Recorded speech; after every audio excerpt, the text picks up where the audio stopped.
us are really the inventors. Very few of us. My first business dealt with artificial intelligence in the prediction of machine failure for automation lines. I had a background in that, so it gave me an insight of what the business was all about. But I wasn't the inventor of the automation line either. I just knew, I could see that this thing could apply to something that they were having problems with. So you can see where these things could be applied, and that's what you need to be able to do. They say it cannot be managed, it can be managed, and that means that as a startup anyway, as a new person getting a business idea, you need to stay with it. And you need to make sure that you develop, if you will, an analytical attitude about yourself and get out of the wishes and the wants and all the feeling words. The worst thing you could ever say in a business plan is faster, better, cheaper. Don't ever put those down. Don't ever put down you're faster. Don't ever say you're cheaper. Okay? Because that's another sign that you don't know what you're talking about. That suggests your competition isn't faster, isn't better. Okay? And if you're cheaper, that means you're playing a price game. And that's a turnoff for investors.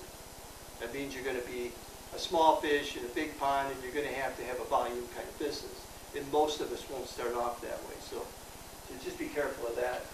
Innovation is all about new technology. Well, it is and it isn't, but this certainly helps.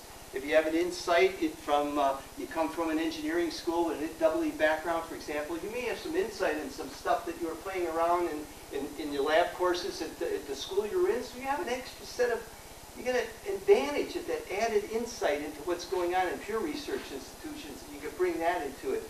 But it's not necessary that any of you have technology as a technology background. And if it does require technology, and it probably will from an enabling perspective of how to get the business to run properly and to make it cost efficient for distribution and so on, there's a case where you want to find somebody that does have some insight into that. And that may be a partner with you on these kind of projects. It's about home runs, not about signals. Focus on this. When the Groupon people started, you know that they built the very first application using blog software. Did you know that? This was public domain, pulled it down off the web, the application that you used to write a blog. That was their first, that was the foundation of the first application of Groupon. Cost them nothing. So the idea is they focused on single stuff right here. They had this vision, they had this idea, but they didn't focus on it, and they knew they had to fine-tune the very small application first. They had to get that up, get that proof of that concept running, and that's what you want to do. You get too caught up in this. I've known people who have these grand ideas, and they never get out of the grand idea mode, and so this passes them up. Pretty soon somebody comes out and starts with a product just like they thought they would come out with, but they thought they want to go beyond it, and somebody else comes out with it.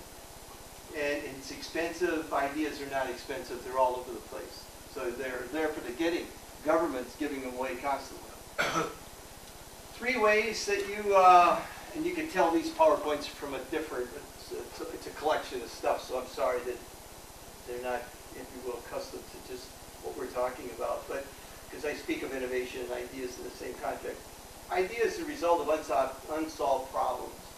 Driving here today, did anybody see anything that you said, why doesn't somebody fix that, or why doesn't somebody do that, or why doesn't somebody make that different?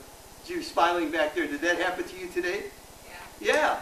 And that's where they come from. You say, why doesn't somebody do that, right? Why doesn't somebody make a box that the top fits right? Any number of things like that. That's where these ideas come from. Unfulfilled needs.